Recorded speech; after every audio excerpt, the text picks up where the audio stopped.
नमस्कार साथियों, एक बार फिर से स्वागत है आपका अपना यूट्यूब चैनल साइंस गुरु रवि में।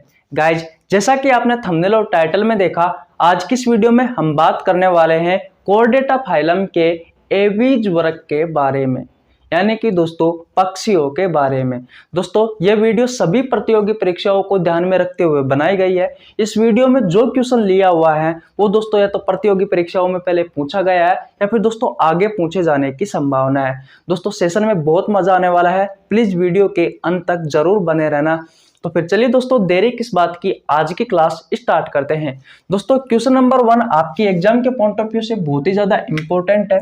देखिए क्वेश्चन नंबर 1 क्या कहता है कि वह अस्थि है जो पक्षियों के पंख में लगी होती है। दोस्तों आपको उस अस्थि का नाम बताना है जो पक्षियों के पंख में लगी होती है। ये क्वेश्चन आपसे पहले प्रतियोगी परीक्षाओं में पूछा गया है। आपके ऑप्शंस है दोस्तों, option number A zygomatic, option number B है दोस्तों पनुमेटिक, ऑप्शन नंबर सी है दोस्तों लेक्राइमल, ऑप्शन नंबर डी है दोस्तों स्टर्नम। तो भैया आपका जो राइट आंसर होगा वो होगा दोस्तों ऑप्शन नंबर बी पनुमेटिक। दोस्तों पनुमेटिक वह अस्थि है जो दोस्तों पक्षियों के पंख में लगी होती है और दोस्तों पक्षियों को उड़ने में सहायता प्रदान करती है। बात क्लियर है दोस्तों। अब बात करें ऑप्शन नंबर ए जाइगोमेटिक की। तो दोस्तों जाइगोमेटिक गाल की अस्थि है, हमारे गाल की अस्थि है। हमारे गाल की अस्थि का नाम क्या है दोस्तों? तो भैया हमारे गाल की अस्थि का नाम है जाइगोमेटिक। अगर कोई आपसे क्वेश्चन पूछे कि भैया हमारे आंख की जो अस्थि होती है उस अस्थि का नाम क्या है, तो दोस्तों आपको ध्यान रखना है हमारे आंख की जो अस्थि होती है उस अस्थि का नाम है लेक्राइमल। क्या नाम है दोस्तों? लेक्राइमल आंख की अस्थि है। आंख की अस्थि कौन सी है दोस्तों? तो भैया आंख की अस्थि है लेक्राइमल।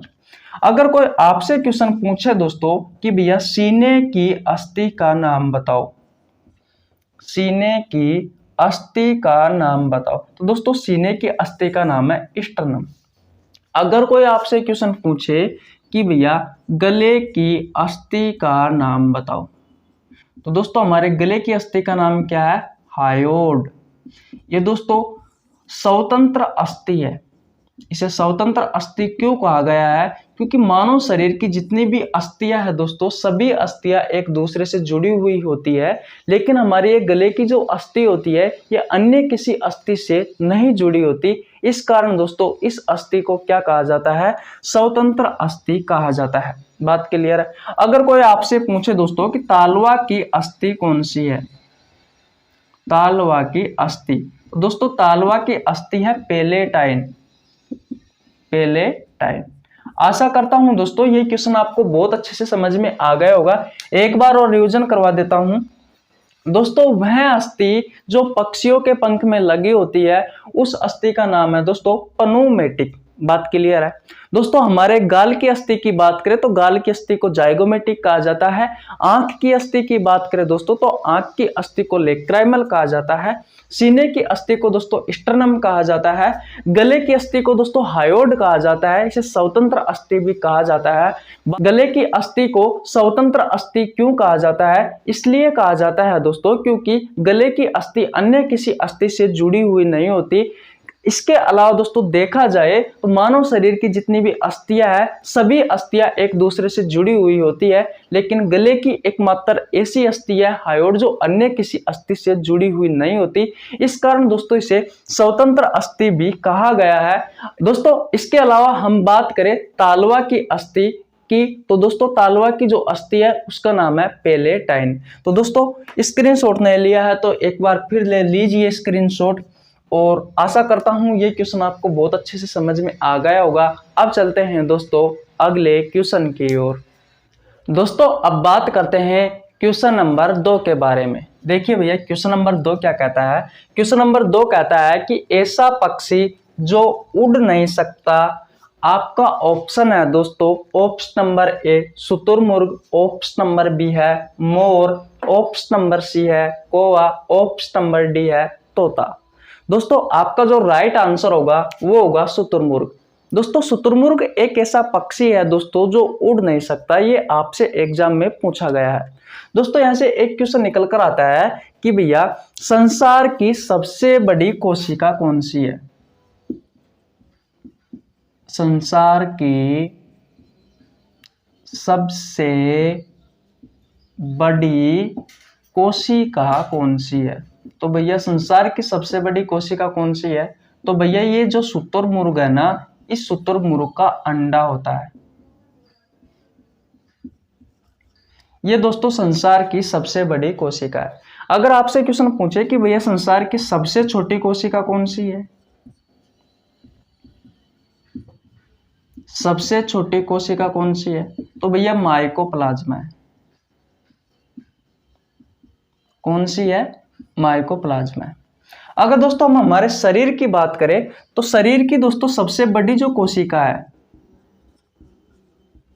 हमारे शरीर की सबसे बड़ी जो कोशिका है दोस्तों वो कौन सी है? तो भैया शरीर की सबसे बड़ी कोशिका है अंडाणु। और दोस्तों सबसे छोटी कोशिका की बात करें, हमारे शरीर की सबसे छोटी कोशिका की बात करें तो दोस्तों शरीर की सबसे छोटी कोशिका है शुक्राणु। बात क्लियर है? दोस्तों शरीर की सबसे लंबी कोशिका की बात करें, सबसे लंबी कोशिका की बात करें तो दोस्तों कौन है? न्यूरॉन है।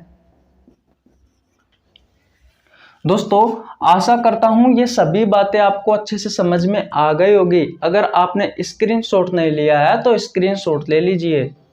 और अब चलते हैं हम अगले क्वेश्चन की ओर। दोस्तों अब बात करते हैं क्वेश्चन नंबर 3 की। देखिए भैया क्वेश्चन नंबर 3 क्या कहता है? क्वेश्चन नंबर 3 कहता है कि उड़ने वाला पक्षी व न उड़ने वाला पक्षी किस संघ में आते हैं? दोस्तों आपके ऑप्शंस है। Option number A Pisces, option number B है दोस्तों एम्फीबियंस, ऑप्शन नंबर सी है रेप्टाइल्स, ऑप्शन नंबर डी है दोस्तों एवीज। दोस्तों आपका जो राइट आंसर होगा वो होगा ऑप्शन नंबर डी एवीज। दोस्तों एवीज वर्ग में पक्षी आते हैं। जितने भी संसार के पक्षी है जो उड़ सकते हैं और जो ना उड़ सकते हैं वो सभी दोस्तों एवीज वर्ग में आते हैं। बात क्लियर है? दोस्तों मैं आपको बार बार बताता हूं कि एनिमल किंगडम